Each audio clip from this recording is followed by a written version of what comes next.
Watch your local news with Carter Landis on WBKB 11. Military units from all over the world are meeting here at the Alpena Combat Readiness Training Center for this year's Northern Strike.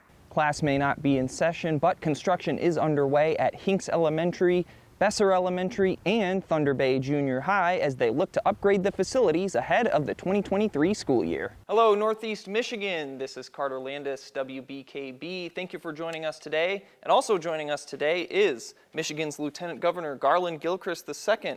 Mr. Gilchrist, how are you today? Welcome to Alpena. I'm doing great. It's good to be back here in Northern Michigan and Northeast Michigan in particular.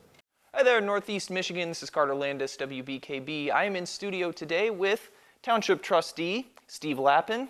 As you know, the midterm elections are coming up next week on Tuesday, and on the board is the millage request for the Alpena Township Fire Department. And you're here, we're going to talk about it a little bit. And just to start, I want to know, when people go to the polls, what are they voting for? We had some Saturday high school football action as the Mayo Thunderbolts traveled to Onaway to take on the Cardinals. Cardinals with the football to begin. Jack Chaskey takes the toss to the left, and he's going to turn it upfield. Chaskey takes this one 65 yards to the house for a Cardinals touchdown. They strike first. Next Cardinals possession. Justin Kramer St. Germain takes the handoff up the middle, just blasts through the defense, goes all the way, untouched, into the end zone for another long Cardinals touchdown. It's a Cardinal possession after an interception. Brady Gapshinsky swings a pass to Brandon Brubaker, who puts on a juke and takes it 65 yards all the way for yet another home run play for Onaway. Mayo threatening now. Jamison Cooper floats the pass up top to a wide open Chance Kamen, and the Thunderbolts get on the board. Cardinals would answer back. Chaskey on the handoff. Finds a nice running lane and bounces it to the outside for his second touchdown of the day, expanding on the Cardinals' lead. Mayo, after a nice run, Jamison Cooper drops in a nice pass to Max Raymond for another Thunderbolt touchdown. But right before the end of the half, Gapshinsky throws a Hail Mary with time expiring, and Brendan Brubaker goes up top, penthouse floor, absolute highlight touchdown. The Cardinals would take the Saturday game by a final score of 52-14.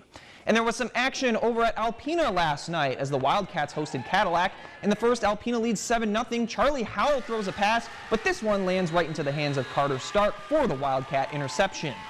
Over a minute left in the first, Howell finds number 2 for the Vikings, and he is in for the touchdown. Cadillac would tie this one up at 7. Alpena trying to get out of their own end zone. Jacob Zahn hands off to Caleb Donikowski, but here comes Cadillac. The Vikings secure the safety and take the 9-7 lead. Cadillac in good scoring position. Howell gets the snap.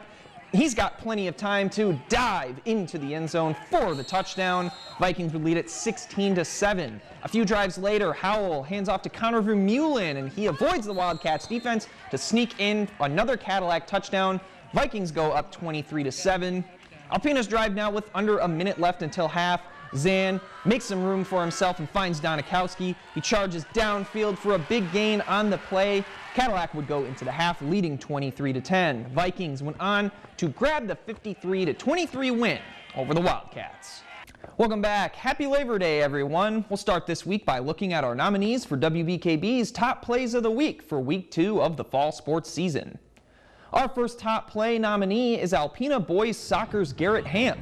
Hamp has not one top play, not two top plays, but 3 of them as he recorded a hat trick for the Wildcats as they went on to defeat Boyne City 9-1. Next up, we have Alpena Girls Volleyball's Madeline Cameron in their matchup against Cadillac. She spikes this one with authority for the kill and the Alpena point. Game of the week, Rogers City and Posen. This is Jack Ramel floating it downfield for Logan Tim, who comes down with a big catch for a massive gain as the Vikings would go on to defeat their rivals. From Hillman versus Mayo on Thursday, the Thunderbolts' Ashton Burden had a monster day. This long run was one of 4 touchdowns for Burden as Mayo defeated Hillman 50-0. And finally from Hillman, Mayo again. Max Raymond drops back to pass, but look at the leaping interception from Hillman's Evan Crane to prevent a Mayo touchdown. Remember that you can vote for your favorite play from Week 2 on our Facebook page or on WBKB11.com. Voting will close on Friday, and the winner will be announced on our 6 p.m. show. The Augrey Sims Wolverines had an excellent season in 2022, finishing with an 8-2 record but a heartbreaking loss in the postseason to Morris, a loss that stays with them to this day. The Wolverines have a photo in their locker room of Morris hoisting the trophy. We lost on a Saturday, and Monday we had, most of our team in the weight room all winter, all summer. They're focused. They're ready to play.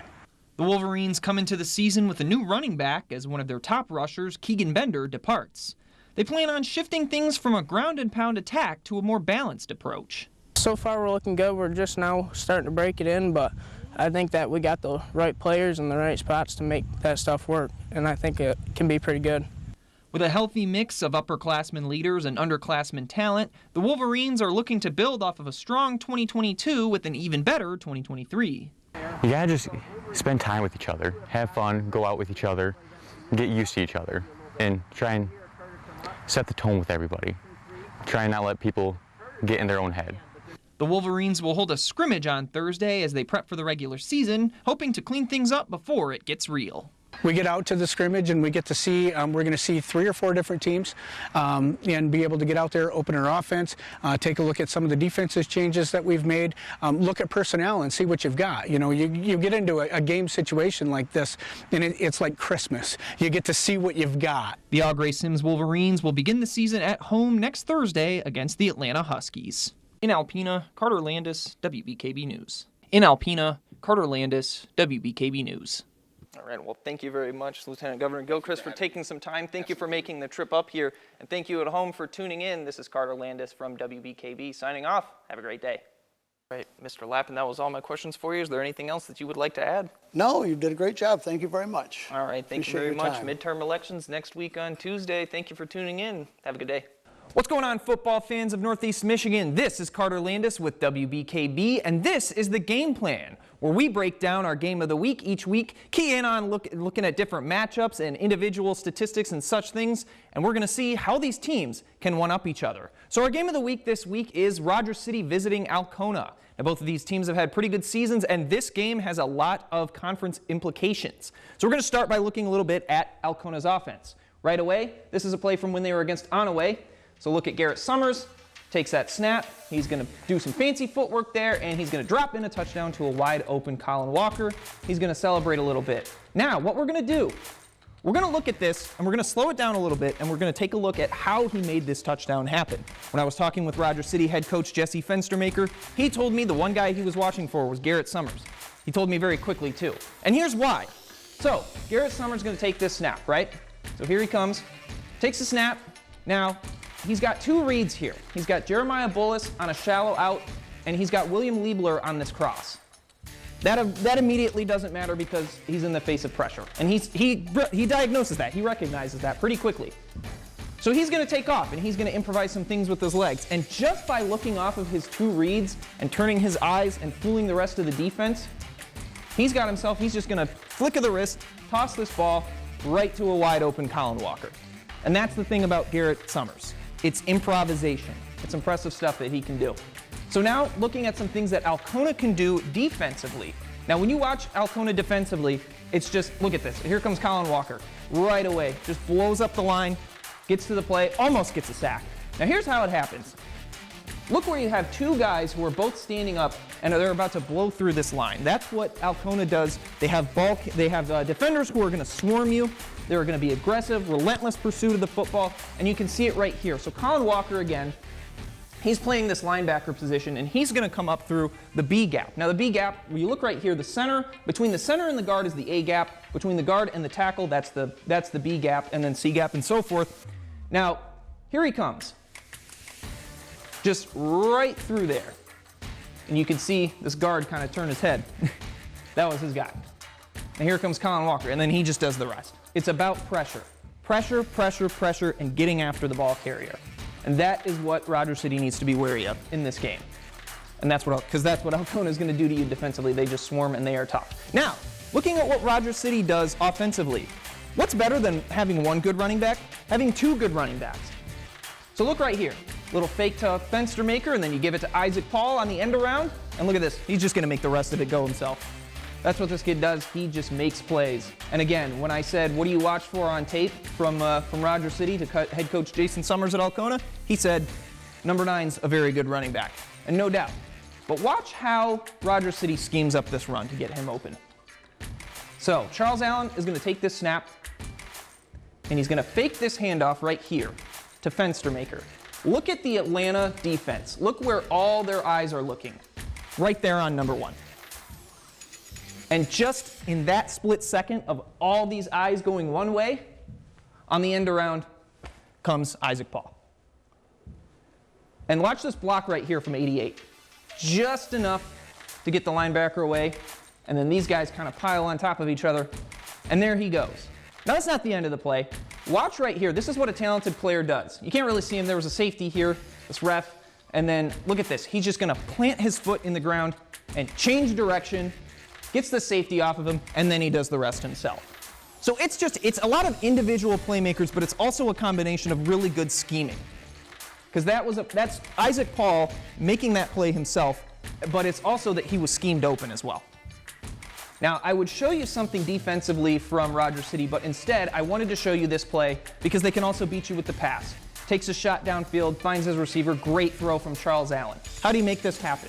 This was really impressive to me when I watched this. So he takes the snap in the shotgun, a little bit of a play fake here. Look immediately right at the top of his drop back. There are 2 defenders immediately on him. There's this guy as well. Good blocking scheme, you could say, to get him away. But look at this, though. There are 2 defenders immediately at the top of his drop back. Now, a lot of quarterbacks would bail the pocket in that sense. There's 2 defenders on me, I got to get out of this current situation, right? Not Charles Allen. He sets his feet and throws right in the face of pressure, dials up a deep shot. And look at the throw. Look at the space that he had to make that throw. Great catch as well, right in front of a defender. That is precision right there. It is precision passing. It is trusting your teammate. It's taking a shot. I love it, absolutely love it. That is something that's Alcona and Rogers City. That is something Rogers City is going to show you. Now, this is going to be a great game between these 2 teams. 2 great coaches who go a long way back. Great players on both sides of the ball. They're going to put their players in advantageous positions. It's going to be a great one. I'm excited to see it. I'm sure you guys are too. This has been the game plan. I'm Carter Landis. Enjoy the football.